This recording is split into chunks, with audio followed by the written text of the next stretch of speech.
What's up, high school football fans? Andrew Calista here from Fox 43 Sports alongside Fox 43 digital editor and our sports writing extraordinaire, Keith Schwager. Keith, thanks so much for being here. It's week 8, dude. Yeah, it is. We're getting closer. It's almost postseason time.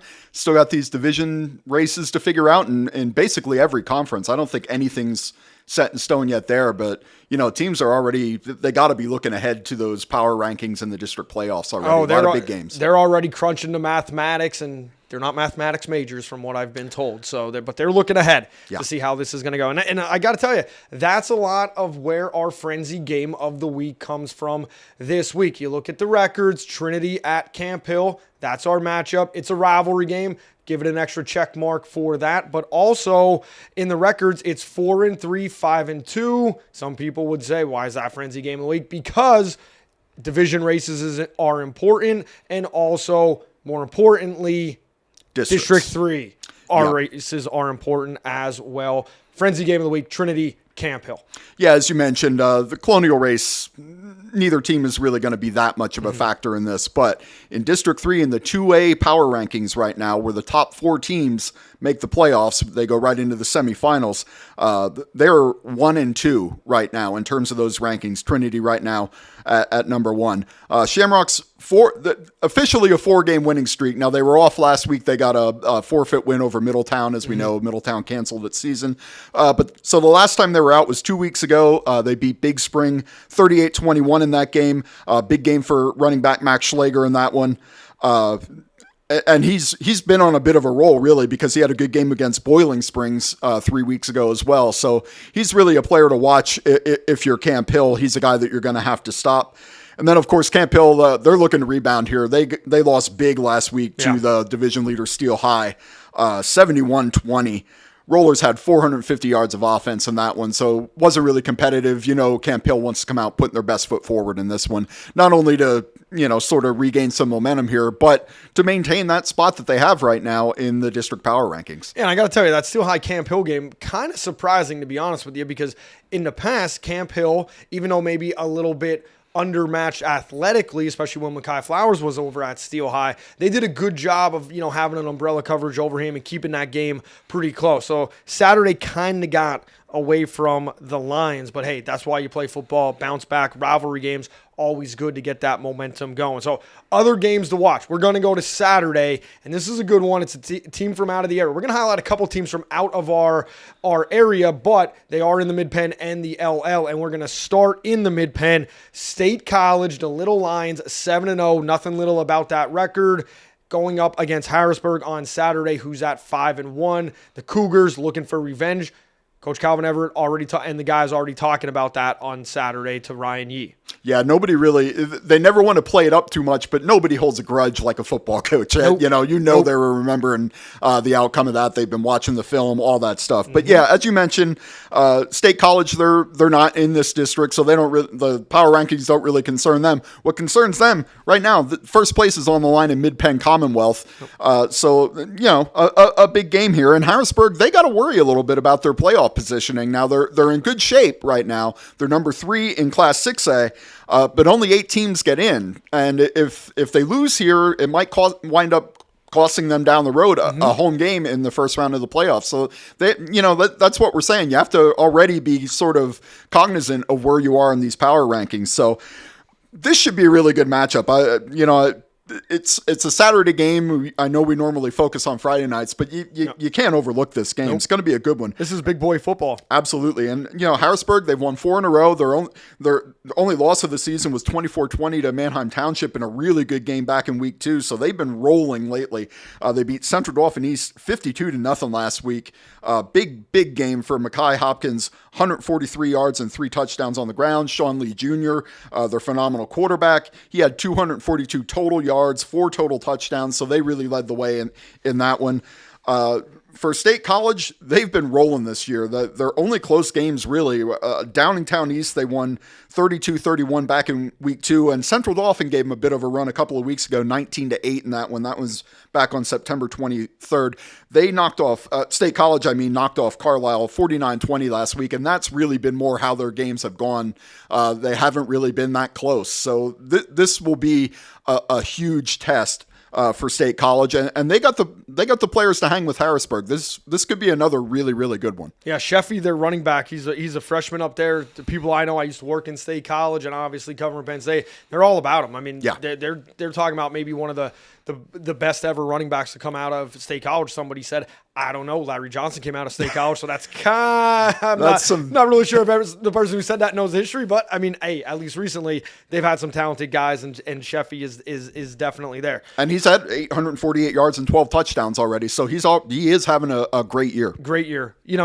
Looking at, and that's a freshman. He's not basically, he's the feature back, but not, the guy 100%. Moving over to the LL, another one of those matchups where it's a one-loss opponent versus an undefeated opponent. Exeter Township, 7-0, coming out of Berks County. They are coming down to face Hempfield, who's at 6-1. This is another good game right here. And I got to tell you, Exeter, they get by this one. This is shaping up for a Week 10 showdown against Manheim Central. Not to go all anti-James Franklin, 1-0, 1-0. But we're looking a little bit ahead on the schedule on that one. Yeah, this is a really good, like both of these, the way the sections are set up, we still have some non-division matchups, let's call them, later in the season. And this is, if you're going to have those this time of year, this is a really good one. It's a good tune-up for both of these teams. Hempfield, they're coming off their biggest win of the year, 20-16 over Wilson last week. That gave them sole possession of first place in Section 1. Come from behind victory. They had to gut it out. Really good game. So Hempfield, they're rolling right now. 4 in a row. Their only loss was to Central York, 30-20 back in week 3. No shame in losing to Central York, of course. And they've been on a roll since then. They've got good players all over the place. The two I highlight, Jackson Landis, the quarterback, and Grant Hoover, the running back. Landis had 265 yards and a touchdown against Wilson. Doing that against Wilson's defense any year, any season is always impressive. And Hoover, he's at 696 yards and 4 touchdowns this season. They do kind of spread it around a little bit, but he is, if you're going to say a workhorse, he's like the main guy in the backfield. So he's a player to watch for them. And for Exeter, as you said, right now they're in a dogfight with Manheim Central in Section 2. They actually have a half-game lead because they played one more section game. They're coming off a 42-8 win over Muhlenberg last week. The players for them to spotlight, Mason Rotelli, the quarterback, 875 passing yards, 14 touchdowns already this season, and Richie Karstein, 692 rushing yards, 10 scores for Exeter.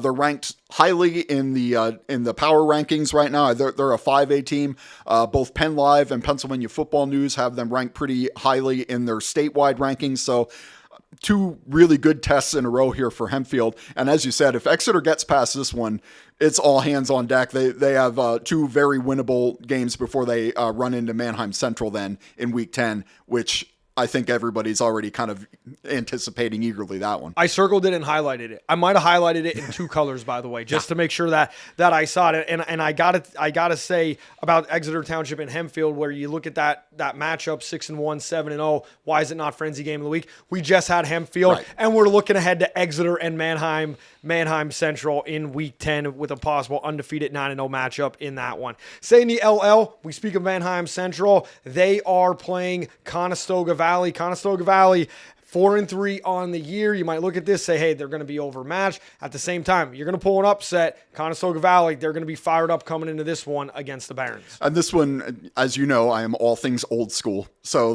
this is an old school Lancaster-Lebanon League rivalry back when these teams were Section 2 opponents. Jim Cantafio, the great Pennsylvania coach, used to be in charge at Conestoga Valley. Mike Williams for Manheim Central. Many memorable battles there. Jerry Novak and Williams, same deal. Coaches, Mike Williams has obviously moved on. Greg Hans at Manheim Central now, but it's just a good throwback to one of the really, really good rivalries in the 1990s and early 2000s in the Lancaster-Lebanon League. As you said, Conestoga Valley, 4-3 overall record. They're looking to spring an upset here, and they need it, really. They're in the bubble right now in 5A. They're ranked number 11. 12 teams qualify, But, they can't afford too many more losses here, even to a program as tough as Mannheim Central. So they need this one. And they're coming in kind of hot. They've won 3 in a row. They beat Governor Mifflin 34-31 in kind of a shootout last week. Nick Tran, he's the leader of a really run-heavy attack for Conestoga Valley, 708 yards, 9 touchdowns. Mannheim Central, boy, it looks like they're back. They're a 4A team now. They're just destroying teams. They beat Lebanon 83-7 last week. They've scored 153 points in their last 2 games. I mean, some teams, it takes a month for them to get that much. The players all over the place for them. The guys I'm going to highlight here, Bryson Arnold, the running back. He had a 4 touchdown game last week. He's at over 1,000 yards already, 1,069 yards, 18 touchdowns for the year. And then Zach Hahn, the quarterback, son of the coach, 1,341 passing yards, 20 touchdowns already for Mannheim Central. And again, that's in games where a lot of the time they're not playing much of the second half if at all. So he's not padding stats. He's getting in there, putting up his numbers and getting out. And, Central, good defense, good fundamental football. This is a matchup. I think they were probably already looking ahead to that potential Exeter game in week 10. I know coaches hate to hear that, but they probably are. Mm-hmm. So this will be a good tune-up for Mannheim Central, and as I said, a throwback to one of their big rivalries from the past. Yeah, and that's why we kind of highlighted too, because if you're looking ahead to that in that old school rivalry, that's kind of when that trap game happens with Conestoga Valley, especially with them coming in hot. All right, from the LL, we go over to the York Adams, York High at Spring Grove. And Keith, I'm wondering what Jaheim White's going to do as an encore. 7 total touchdowns last week, 6 on offense, 1 on defense with the interception return. And for Spring Grove, right now, York High, it's a measuring stick game along with Central York. Spring Grove's had a good program the last couple years and has a good program now and a good team this year. But we truly find out where they're going to stack up for a playoff run facing the talent that York High brings in, especially Jaheim White. Yeah, and, you're talking about trap games with Mannheim Central CV. Kind of a same situation here for York High. Everybody knows they got Central York coming up in week 10. I'm sure that date's been circled on their calendar all year long. But what they can't afford to do is take their foot off the gas leading up to that one. And, as you said, Spring Grove, they're looking to see how they measure up. They had their shot at Spring Grove earlier in the year. That didn't go so well for them. They lost 42-7 last month. So the division race, probably not going to happen for them, but as you said, they got to get their positioning down for the upcoming playoffs. They want to be going in with some momentum, and hey, if they can spring an upset here and knock off York High, that's going to be key for them. Jaheim White, boy, what can you say about him? 417 yards of offense and 6 touchdowns last week, and you mentioned the defensive touchdown as well. And boy, they really needed all those. That was a 66-49 wild shootout. Kudos to Dallastown for not going away. They kept coming back every time York scored on them. That game was like relatively close still after halftime. So just a wild one, 66-49. Fun game to look at the score and the highlights for. I can tell you, from going and covering games like that, not so much to write about, but that's neither here nor there. So yeah, this should be an interesting matchup. As you said, White's just had an incredible year, going to West Virginia, now going there early, he announced this week. So congratulations to him. And Spring Grove, you just got to wonder how you're going to be able to match up with that. They got to focus on stopping him, obviously. But Spring Grove has some guys, the York guys going to have to worry about. Andrew Osman, he's kind of a running back quarterback hybrid, does a little bit of everything for him. He has 468 rushing yards, 406 passing yards, and 12 total touchdowns. So that's a guy you're going to have to stop if you're York High and you want to win this one and keep going toward that end of the year showdown with Central York. Just talking about Jaheim also and the offense explosion last week.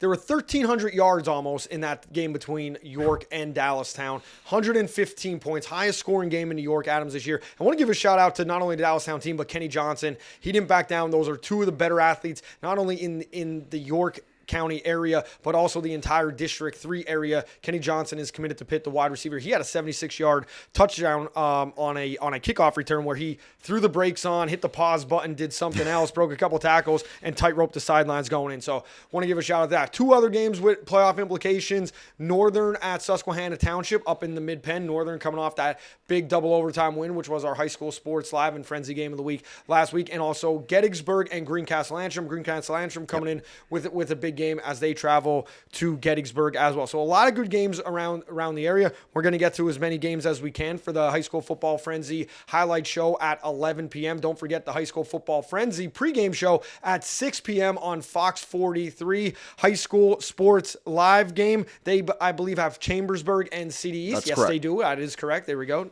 A little thinking there as well. Evan Brooks and I will have complete coverage from Ann Arbor, Michigan, with the showdown of the Big Blues, number 10 Penn State at number 5 Michigan as well. So it's an exciting week. Hey, this is what we live for in the sports industry. Exciting week of high school football, exciting week of college football as well on Fox 43. So for Keith Schweiger, I'm Andrew Clisson and the entire Fox 43 sports team and director extraordinaire Tom Kaufman. Thanks a lot. We'll see you next week.